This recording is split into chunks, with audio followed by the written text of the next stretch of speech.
Hello students, I am Rajita from Vagdevi College of Engineering, Department of Computer Science and Engineering.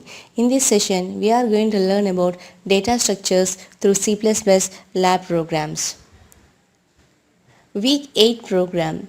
Write a C++ program using class templates to implement the queue, that is double-ended queue, using an array.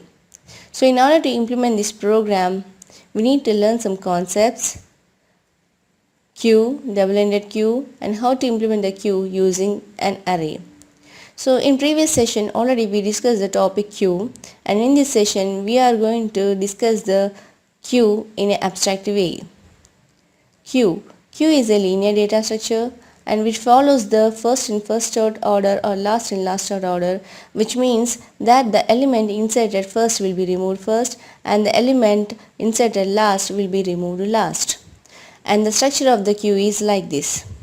So it consists of two ends, rear end and front end, and using rear end we can insert or enqueue the element into the queue, and using front end we can dequeue or delete the element from the queue. Double-ended queue. The double-ended queue, in shortcut you can call it as a dequeue, in which the insertion and deletion operations can be performed on both sides of the queue. Suppose if you are taking the normal queue, we can insert the element using rear end and we can delete the element using front end only.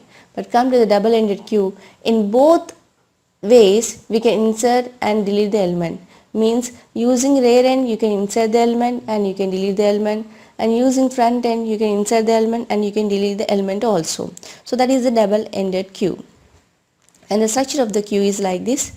So it consists of two ends, front end and rear end, and we can enqueue the element using rear end into the queue, and we can enqueue the element using front end into the queue, and we can delete the element from the rear end and we can delete the element from the front end also. So this is the double-ended queue. Now what are the types of dequeue? So we have a input restricted queue and output restricted queue.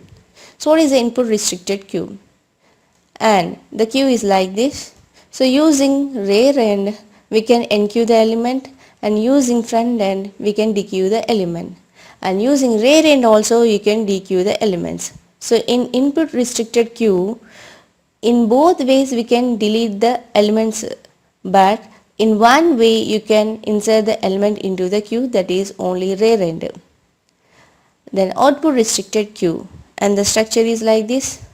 Using rear end you can insert the element, and using front end you can delete the element, and using front end also you can enqueue the element into the queue. That means in output restricted queue we can insert the element using both the ends, but we are going to restrict the output, means we are going to restrict the delete the element from the queue, that is using only front end. So we cannot delete the element from the rear end. So that is the output restricted queue. So we can perform 4 operations on double-ended queue, means we can enqueue the element using rear end and front end, and we can dequeue the element using rear end and front end.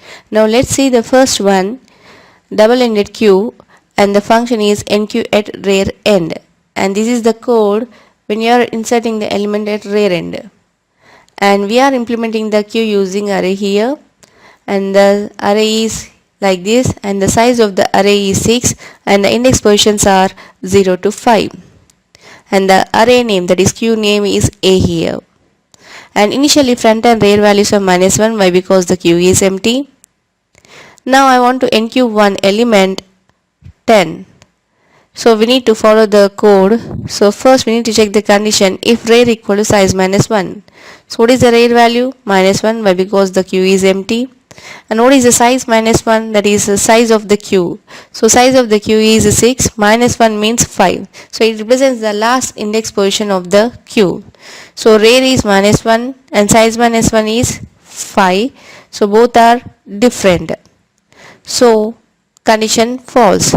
Then we'll go to the next statement, if front equal to -1. So what is the front value? -1, as condition satisfied. So we need to execute the if statements here. So what are the if statements? Front plus plus. We need to increment the front value, that is it is pointing to the 0th location, and we need to increment the rear value also. It is also pointing to the 0th location. So both are pointing to the 0th location. In this position, we need to insert the value here using the statement a of rear equal to ELE. So using rear end, we have to insert the element here. So that is a of rear equal to ELE. So 10 will be inserted at that particular position. Then I want to insert one more element here, 20. Again we need to check the condition. If rear equals size minus 1, rear is pointing to the 0th location and size minus 1 is 5. Both are different locations. And go to the one more statement. If front equal to minus 1. So what is the front value? It is pointing to 0th location. It is not equal to minus 1. Then go to the else part here. And what are the else statements here? Rear equal to rear plus 1 means we need to increment the rear value. So it is moving to the first index position. Then in this position we need to insert the value using a of rear equal to ELE statement. So 20 will be inserted at this particular position. Then I want to NQ one more element, 30. Check the condition. If rear equals size minus 1, rear is pointing to the first index position, size minus 1 is 5. Both are not equal. Then go to the one more statement. If front equal minus 1, no, front is pointing to the 0th location. Then go to the else part. Rear equal to rear plus 1 means we need to increment the rear value. It is moving to the second index location. And in this position we need to insert the value using the statement a of rear equal to ELE. So 30 will be inserted at this particular position. Then I want to NQ one more element, 40. Check the condition, rear equals size minus 1. So rear is pointing to the second location and size minus 1 is 5. Both are different location. So condition false. Then go to the one more if condition, if front equal minus 1. So front is pointing to 0th location here, condition false. Then go to the else part here.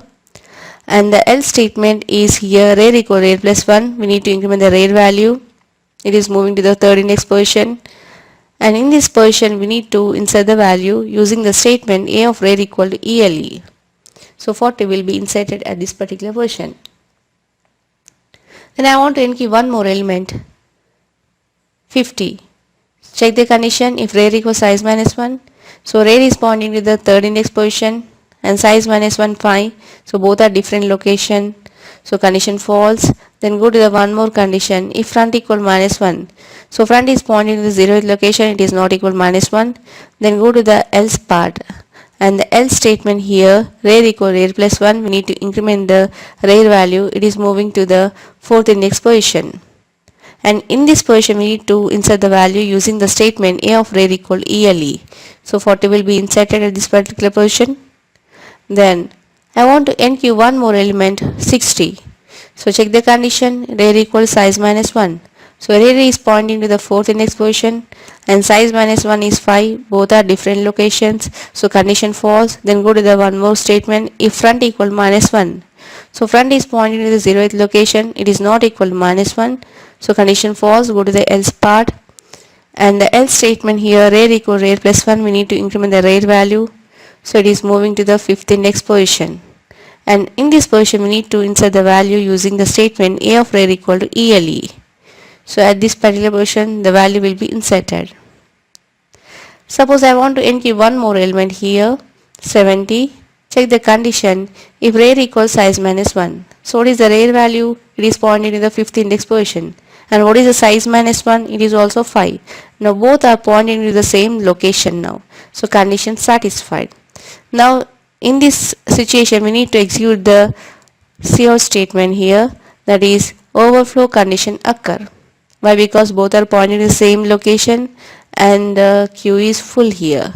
So overflow condition will be printed on the monitor.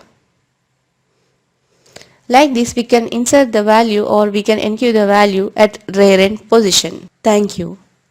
In next session we'll see the NQ the element at front end and DQ the element using rear end and front end. Thank you.